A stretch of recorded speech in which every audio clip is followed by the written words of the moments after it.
प्यारे बच्चों, कोविड-19 के कारण इस समय आपका विद्यालय आना स्थगित है। ऐसे में आपकी पढ़ाई निरंतर जारी रहे, इसीलिए हम लेकर आए हैं डिजी साथ कार्यक्रम। इसके माध्यम से आप प्रत्येक दिन सोमवार से शुक्रवार तक पूर्वाह्न 10 से 12 तथा अपराह्न 1 से 2 बजे तक अपनी अपनी कक्षाओं के अनुरूप कार्यक्रम देख सकेंगे। अब पढ़ाई नहीं रुकेगी। स्कूली शिक्षा एवं साक्षरता विभाग Jharkhand.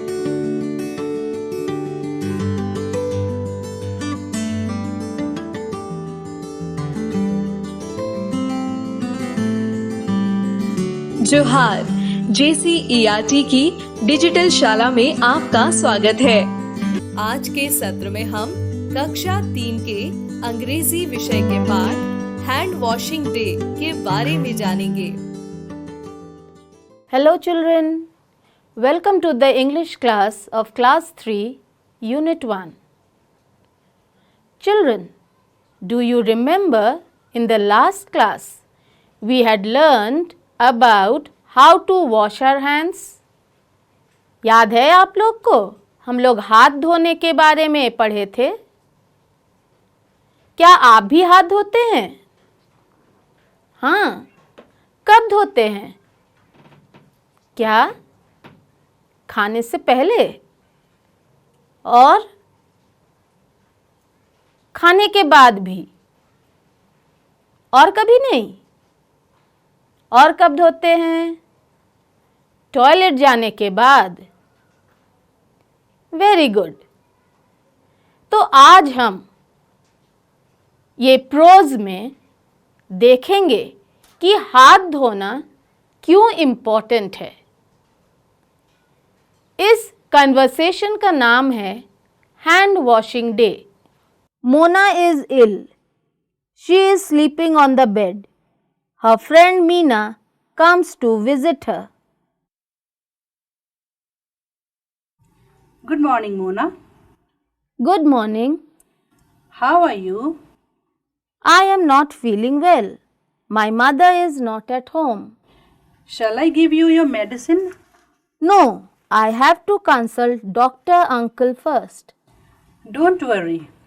I will take you to the primary health center. Mona and Meena went to the doctor.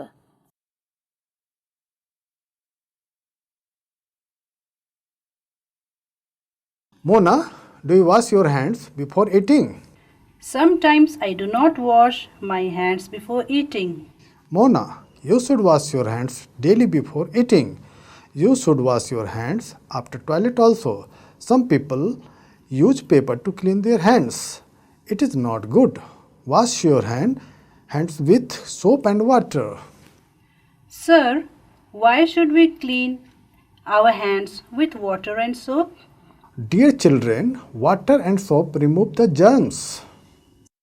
Sir, now I understand why I become ill. Yesterday, I had eaten golgappa without washing hands. You should not eat uncovered food also. Okay, sir. Take medicine regularly. Thank you, sir. They returned home. Now I'm going home. Take medicines regularly. I'll come tomorrow. Remember, tomorrow is 15th October. It is celebrated as World Hand Washing Day. I have to go for Prabhat Fairy. Do not forget to wash your hands. Thank you, Meena. I will follow your advice. दृश्य कुछ ऐसा है। मोना बीमार है। वो बिस्तर पर लेटी है। उसकी सहेली मीना उससे मिलने आती है। सुप्रभात मोना। सुप्रभात। तुम कैसी हो? मेरी तबीयत ठीक नहीं है। माँ भी घर पर नहीं है। क्या मैं तुम्हें तुम्हारी दवाई दूं? नहीं, मुझे पहले डॉक्टर अंकल से परामर्श लेना है। फिक्र मत करो, मैं तुम्हें प्राथमिक चिकित्सा केंद्र तक ले चलूंगी। मीना और मोना दोनों डॉक्टर के पास जाते हैं।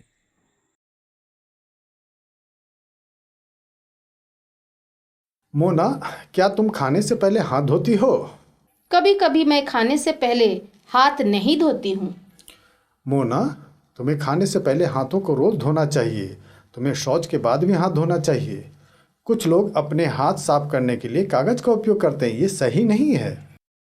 अपने हाथों को साबुन और पानी से धो। सर, हमें अपने हाथों को पानी और साबुन से क्यों धोने चाहिए? प्यारे बच्चों, साबुन और पानी कीटाणुओं को हटा देते हैं। सर, अब मैं समझ गई कि मैं बीमार क्यों पड़ी। कल मैं बिना हाथ धोए गोलगप्पा खाई थी। तुम्हें बिना ढके हुए भोजन नहीं खाना चाहिए। Okay sir. नियमित रूप से दवाई लेते रहो। Thank you sir. मीना और मोना दोनों घर वापस लौट आते हैं। अब मैं घर जा रही हूँ। मैं कल आऊँगी। याद रखना, कल 15 अक्टूबर है। इस दिन को विश्व हस्त प्रक्षालन दिवस के रूप में मनाया जाता है। मुझे प्रभात फेरी के लिए जाना है। अपने हाथ धोना मत भूलना। धन्यवाद मीना, मैं तुम्हारी सलाह का पालन करूंगी। चिल्ड्रन, आप लोग हैंड वॉशिंग डे समझ गए होंगे। मीना और मोना आपस में क्या बोलती है और डॉक्टर उनको क्या सलाह देते हैं वो भी जान गए होंगे। चलिए अब हम कुछ न्यू वर्ड्स का मीनिंग जानते हैं और उसे सेंटेंस में यूज़ करते हैं। फर्स्ट वर्ड है मेडिसिन। मेडिसिन का मीनिंग होता है दवा। आप इसको ऐसे सेंटेंस में यूज़ कर सकते हैं, medicine will cure you of illness. Second word है येस्टरडे। इसका मीनिंग होता है बीता हुआ कल। इससे आप सेंटेंस बना सकते हैं, yesterday it rained heavily. Third word है हैंड वॉशिंग। इसका मीनिंग होता है हाथ धोना। इससे आप सेंटेंस बना सकते हैं, hand washing is very important. Fourth word है अनकवर्ड। इसका मतलब होता है खुला। इससे आप सेंटेंस बना सकते हैं, नेवर ईट अनकवर्ड फूड। फिफ्थ वर्ड है प्रॉपरली। प्रॉपरली का मीनिंग होता है अच्छी तरह। इससे आप सेंटेंस बना सकते हैं, wash your hands properly. Sixth word है रेगुलरली। इसका मीनिंग होता है नियमित रूप से। इससे आप सेंटेंस बना सकते हैं, go to school regularly. Children, you all have understood the lesson, isn't it? Yes. So let me check whether you remember the story or not. First question, who was ill? Who was ill? What? Yes. Answer is Mona was ill. Good. Second question, when is hand washing day celebrated? Do you remember the day and the month? Yes. Okay, so let's see. Hand washing day is celebrated on 15th October. Very good. Now third question, where did Meena take Mona? Where did Meena take Mona? कहाँ ले गई थी मीना मोना को? कहाँ? हाँ, primary health centre. So the answer is Meena took Mona to primary health center. Fourth question, how do you wash your hands? आप कैसे धोते हैं अपना हाथ? क्या चीज़ से? साबुन से और पानी से. ठीक है, तो आप कैसे लिखेंगे answer? I wash my hands with soap and water. Very good. you all remember the lesson. Now let's talk. What will we talk about? We have to talk about who takes care of you when you are ill. जब आप बीमार होते हैं, आपका देखभाल कौन करता है? ये जो नीचे सेंटेंस दिया गया है, आपको इसी तरह बोलना है, लेकिन ये अंडरलाइंड वर्ड को हेल्प बॉक्स में दिए गए वर्ड से रिप्लेस करना है. Like my mother takes care of me when I am ill. अब आपको मदर को रिप्लेस करना है यहाँ से कोई भी वर्ड से. मदर के बदले आप यूज़ कर सकते हैं फादर. तो सेंटेंस क्या हो जाएगा? My father takes care of me when I am ill. फिर नेक्स्ट वर्ड है आपका, अगर यूज़ करना चाहेंगे ग्रैंडफादर तो हो जाएगा माई, मदर के जगह में हो जाएगा grandfather takes care of me when I am ill. Next word अगर हम लेते हैं ब्रदर, तो हम बोलेंगे माई, मदर के जगह में brother takes care of me when I am ill. फिर अगर आपको बोलना है सिस्टर, तो आप मदर के जगह में सिस्टर यूज़ करेंगे. My sister takes care of me when I am ill. फिर अगर आपको ग्रैंड मदर बोलना है, तो आप बोलेंगे माई, मदर के जगह में आप यूज़ करेंगे grandmother takes care of me when I am ill. फिर अगर आपको अंकल वर्ड यूज़ करना है, तो मदर के जगह में आप अंकल यूज़ करेंगे और बोलेंगे my uncle takes care of me when I am ill. और फिर अगर आपको आंट बोलना है, तो मदर के जगह में आप आंट बोलेंगे. My aunt takes care of me when I am ill. इसी तरह आप और भी अलग कुछ वर्ड्स यूज़ कर सकते हैं, जैसे friend. My friend takes care of me when I am ill. तो जो भी आपका देखभाल करता हो जब आप बीमार रहते हैं, तब आप उसका नाम ले सकते हैं. ठीक ना? चलिए अब हम देखते हैं कि कौन सा वाक्य सही है और कौन सा गलत है.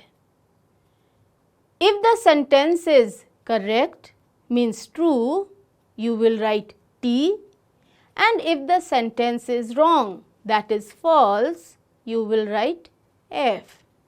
So let's see the first question. We should wash our hand before eating.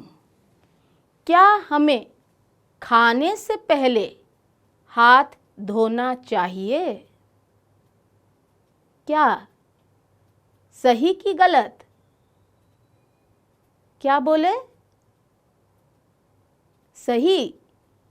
सही मतलब क्या लिखेंगे? फॉल्स कि ट्रू? ट्रू. ठीक, वेरी गुड. तो हम लोग यहाँ टी लिखते हैं. सेकंड है we should eat uncovered food. क्या हमें खुला हुआ खाना खाना चाहिए?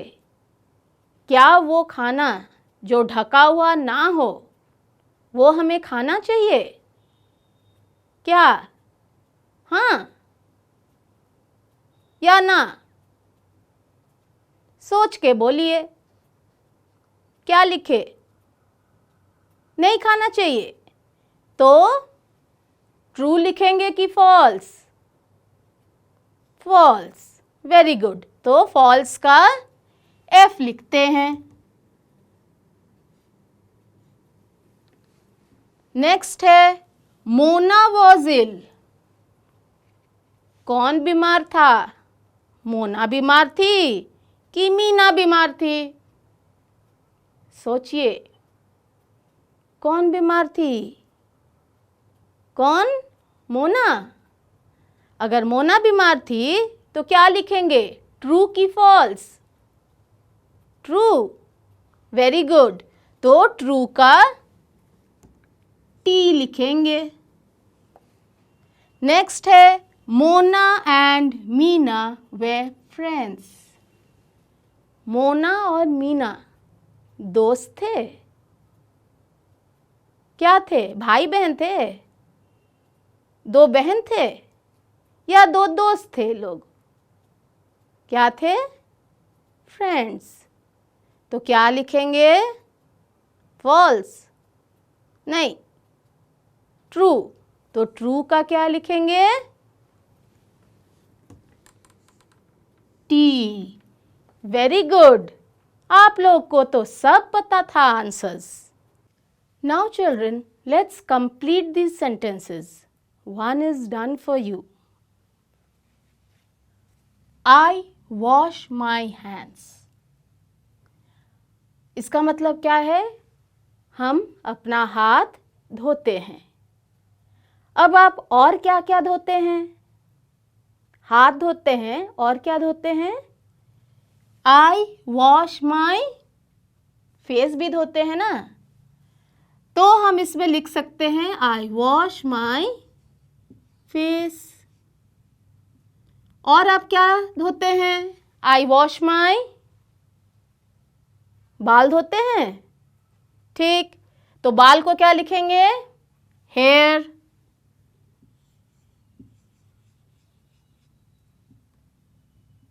तो I wash my hair। और क्या धोते हैं हम लोग? सोचिए, हाथ धो लिए, चेहरा धो लिए, बाल धो लिए और पैर। ठीक है, I wash my legs। ठीक, पैर भी धो लिए। अब और क्या धोएंगे? और क्या बाकी है? सोचिए। क्लोथ्स लिखे, कपड़ा। ठीक, I wash my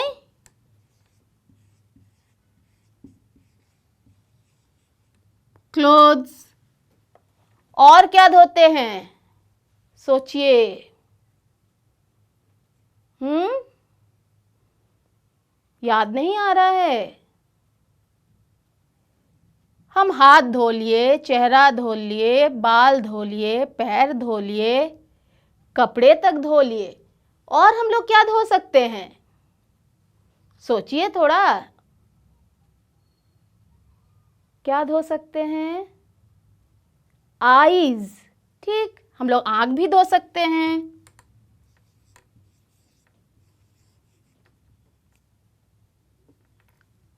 very good. आप लोग इतना चीज जान गए कि आप क्या क्या चीज धोते हैं।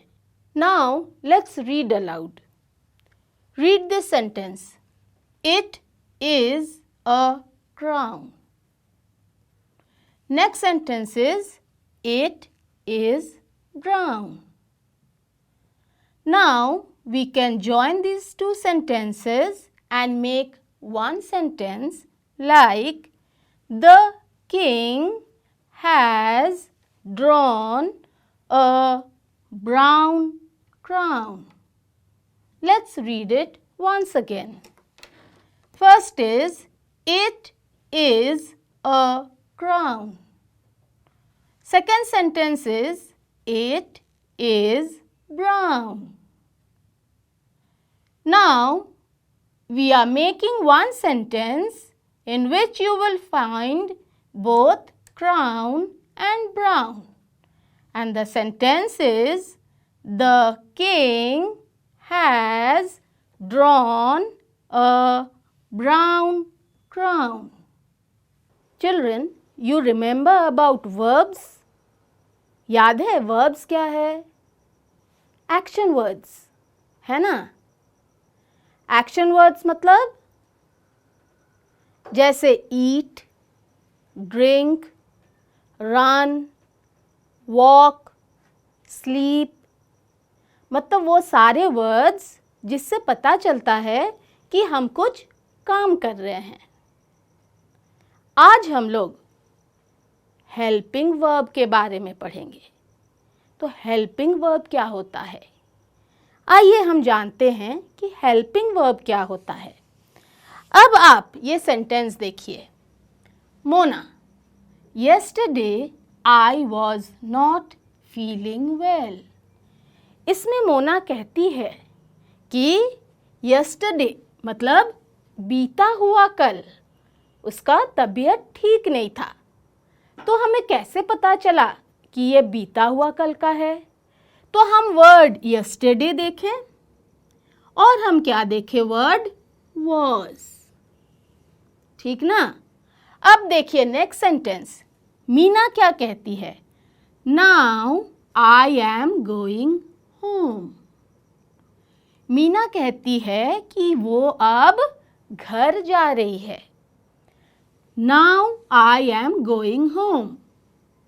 गोइंग तो आप जानते ही हैं वर्ब है, जाना। तो इस गोइंग को कौन हेल्प कर रहा है? Word am. और आई एम गोइंग होम ये प्रेजेंट टेंस में है। तो हम देखते हैं कि प्रेजेंट टेंस में हेल्पिंग वर्ब्स क्या क्या होते हैं। पहला तो हम देखें कि फर्स्ट हेल्पिंग वर्ब है एम, और क्या हो सकता है?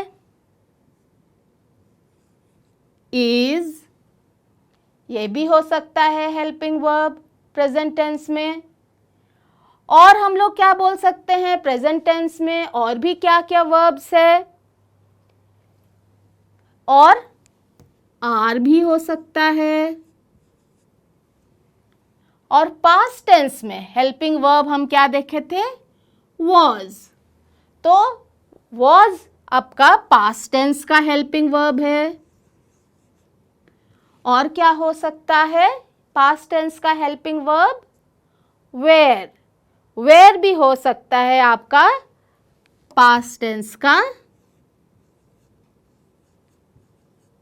Helping verb. तो अब आपको क्या करना है कि इज, एम, आर यूज करके सेंटेंस को कंप्लीट करना है। जैसे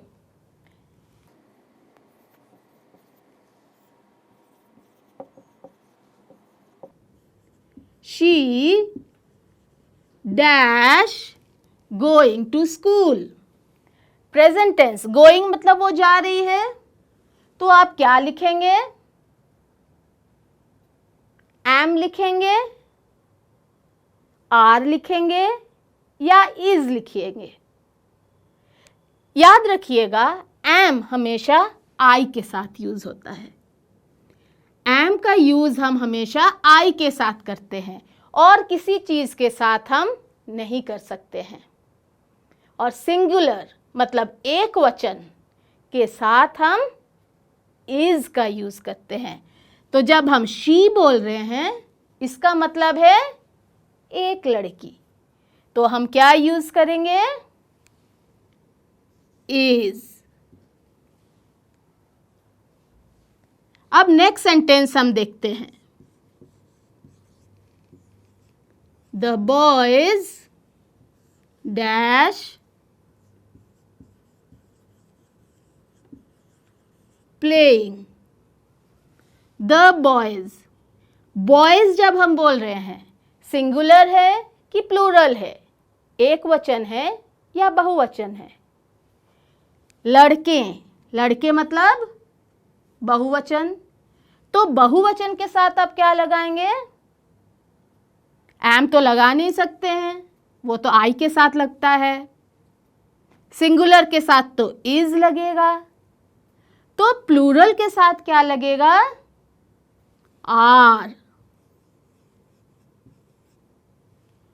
तो आप समझ गए सिंगुलर में आपको क्या करना है।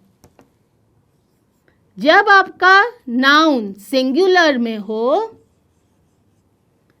तो आपको आई के साथ एम लगाना है, ही, शी, इट के साथ आपको इज लगाना है, और प्लूरल वी, दे, इसके साथ आपको आर लगाना है। और इसमें एक एक्सेप्शन है, वो है यू। यू मतलब तुम, वो सिंगुलर है, लेकिन उसके साथ आपको हमेशा आर लगाना है। आ गया ना समझ में? अब आप अपने से सेंटेंस बनाइए जिसमें आप एम, इज और आर का यूज कर सकते हैं। Okay children, we now studied about helping verbs, but in the next class we will learn about it in detail. Thank you. इस प्रसारण से संबंधित सुझाव, अपने प्रश्न इत्यादि आप हमें jcertrg@gmail.com तथा टोल फ्री नंबर 1800 5728 585 पर संपर्क कर सकते हैं।